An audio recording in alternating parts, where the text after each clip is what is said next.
मानक विचलन, standard deviation. ठीक है, इसको हम लोग अंग्रेजी में स्टैंडर्ड डेविएशन भी कहते हैं। ठीक, और इसको और एक नाम से जाना जाता है, इसको हम लोग प्रमाणिक विचलन भी बोलते हैं। क्या बोलते हैं? प्रमाणिक विचलन। और इसको सांकेतिक रूप से सिग्मा के रूप में प्रस्तुत किया जाता है, या फिर इसको शॉर्टकट में यह भी कह देंगे तो भी चलता है। ठीक है, इस रूप में इसको जाना जाता है। अगर आपसे 60 क्वेश्चन में 4 नंबर में प्रश्न पूछेगा कि प्रमाणिक विचलन की गणना कीजिए, तो आपको करना क्या है कि ये गणना जो होता है वो 2 तरीके से होता है। एक होता है आप लोगों का अव्यवस्थित आंकड़ों का गणना, और दूसरा जो होता है व्यवस्थित आंकड़ों का गणना।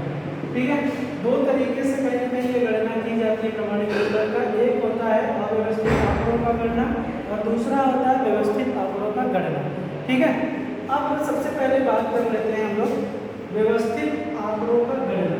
ठीक, व्यवस्थित आंकड़ों में जो कि 4 नंबर से यहाँ क्वेश्चन पूरा किए जाते हैं, तो इसके लिए जो फार्मूला यूज होता है वो होता है सिग्मा बराबर under summation B square upon N.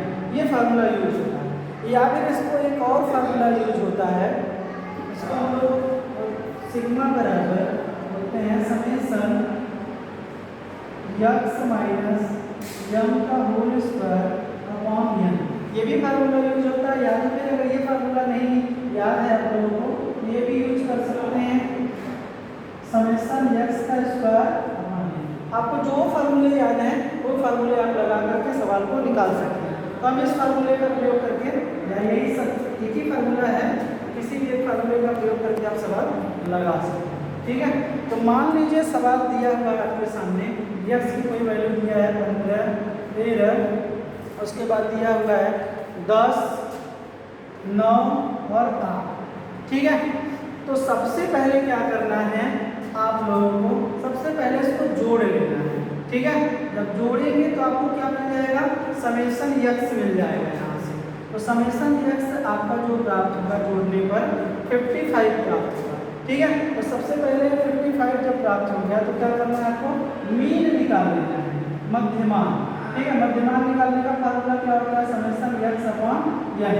ठीक, तो समेशन यक्स आपका कितना आया? 55। एन क्या होता है? तो एन जो होता है पदों की संख्या। कितनी पदों की संख्या है? 1 2 3 4 5।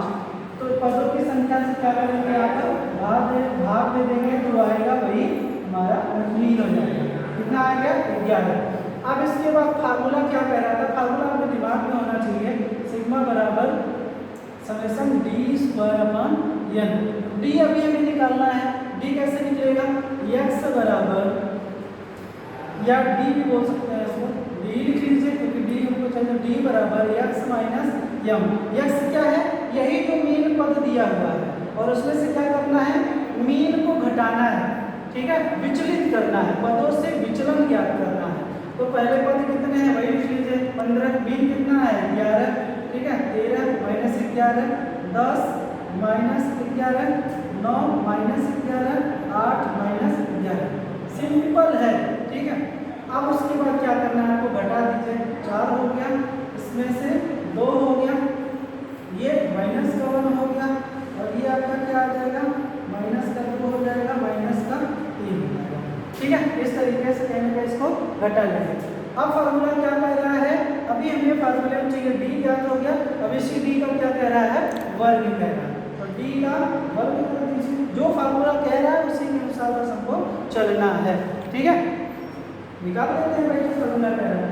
4 चौक का 16, 2 गुना 4, इसका वर्ग करेंगे तो 1 ही आएगा, इसका करेंगे तो 2 गुना 4 हो जाएगा, ये 3 का 9 हो जाएगा। माइनस का वर्ग करेंगे तो क्या हो जाएगा? प्लस हो जाएगा। ठीक है, अब आपको क्या करना है? इसको जोड़ लेना है। जोड़ लीजिए, जोड़ेंगे तो समेशन बी स्क्वायर बन जाएगा। जोड़ दीजिए, 16 4 30 और 10 30 हो गया, 30 4 24। ठीक, अब इसी फार्मूले में आपको मान रखना है, रख दीजिए। तो सिग्मा बराबर स्क्वायर अपॉन m में वैल्यू रखनी है। समेशन b स्क्वायर का मान कितना आया है 34, अंडर रूट 34, इसका वैल्यू पता है आपको 5, काट दीजिए, अंडर रूट क्या आएगा 5 30, ठीक है, 5 बटे 40, 8 10 6.8 आपका क्या हो गया, ये आपका अंडर रूट मान आ गया। अब इसको क्या करना है, भाग विधि से बाहर निकालना है।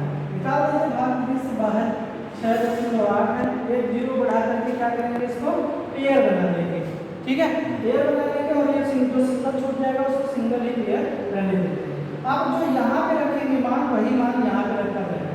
अगर मान लीजिए 3 रख रहे हैं तो 3 का पूरा 3 में होगा, 9 हो जाएगा क्योंकि 6 से ज्यादा है, तो क्या रखेंगे 2 रखेंगे, तो यहाँ पे रख दीजिए, 2 दूना 4 हो गया, ठीक है, घटाएंगे 2 आएगा, फिर उसके बाद क्या करेंगे 2 से जोड़ा जाएगा, जो आएगा उसको यहाँ रख देंगे, 4 हो गया, ये दशमलव ऊपर चला जाएगा और ये दोनों पेयर जो है वो नीचे चला आएगा, नीचे उतार देते हैं। अब उसके बाद भाग ले जाइए, इतनी बार ये ध्यान रखिएगा कि इतनी बार ले जाना है जो कि आपका इससे ज़्यादा ना हो, इससे अभी रहे, ठीक है, 7 बार ले जाएंगे ज़्यादा हो जाएगा, 6 बार ले जाएंगे, 6 बार यहाँ रखिए, 6 4 का 36 होगा, 3 हासिल होगा, 6 4 का 24 और 3 27, ठीक है, ये हो गया आप लोग। आप चाहें तो एक बार और ले जा सकते हैं और समथिंग आपका एक बार और जाएगा, ठीक है, बता करके, तो ये एक बार और जाएगा, लिख दे रहे हैं, तो क्या निकला 2.61, ठीक है, तो यही क्या आपसे पूछ रहा है, आपसे पूछ रहा है कि अव्यवस्थित आंकड़ों से प्रमाणित विचलन ज्ञात कीजिए। तो आपका प्रमाणित विचलन जो है वो 2.61 है, ठीक है, तो यही आपका अव्यवस्थित आंकड़ों का प्रमाणित विचलन इसी प्रकार से निकलेगा, जो आपके बीएड में 4 नंबर के प्रश्न यही पूछ देता है इस प्रकार से। तो इस प्रकार से आप लोगों को लगाना है, निकालना है, ठीक है, चेक कर लीजिए।